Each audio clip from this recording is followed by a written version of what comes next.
Chair, the state of the European Union is frankly abysmal.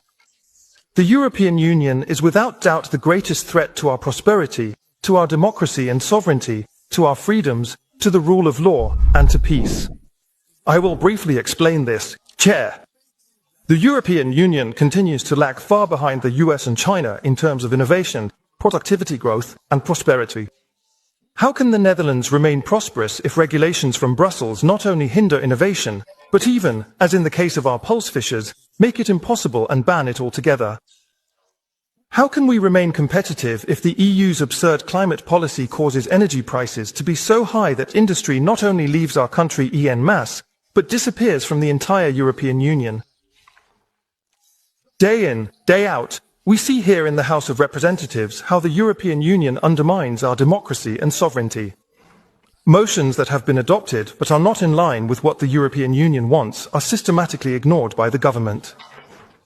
Even referendums, such as the referendum on the European Constitution in 2005 and the EU Association Agreement with Ukraine in 2016, are brushed aside if the outcome is unfavourable for the European Union.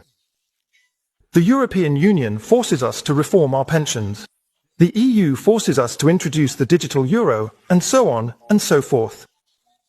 The European Union makes it impossible for us to control our own national borders, leaving us at the mercy of the mass migration that is so disruptive to our country. The European Union even supports coups in other European countries. As soon as the people there have the audacity to elect leaders who want to pursue a course the EU is not happy with. For example, think of the violent, EU-backed coup in Ukraine in 2014, or the EU-supported power grab in Romania this year. The European Union also threatens our freedoms and, above all, Chairman, our freedom of expression. Russian broadcasters have been banned by the European Union. The European Digital Services Act is a censorship law that allows the European Union to censor opinions it finds inconvenient. Outside the European Union, by the way, this problem is increasingly being recognized over there, at least. Vice President Vance rightly called out the European Union on this during his speech in Munich this February. He spoke of the threat from within. Last month, The Economist had this telling cover, Chairman, with the title Europe's Free Speech, which leaves nothing to the imagination. The European Union is also corrupt and thus a threat to our rule of law. Corruption scandals are piling up. Think of Pfizergate or Qatargate, or the fact that the European Court of Auditors has never approved the European budget.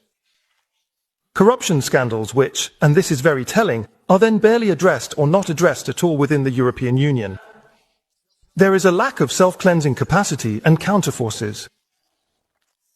Finally, the European Union is a major threat to peace and security.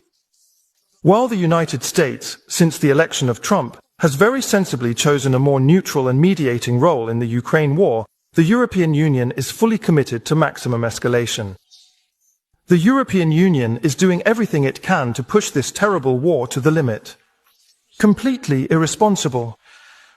Especially because, should the war in Ukraine escalate into a direct conflict between NATO and Russia, the European Union, Europe, and therefore also our country, will be the main victim.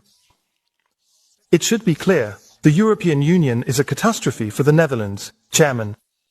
The European Union poses a major threat to our prosperity, our freedoms, our democracy, and to peace. A union that is, moreover, illegitimate because the Dutch people, the sovereign of this country, have never given permission for our country to be absorbed into a European state, but in fact explicitly rejected this in a referendum on the 1st of June, 2005. Let us never forget that.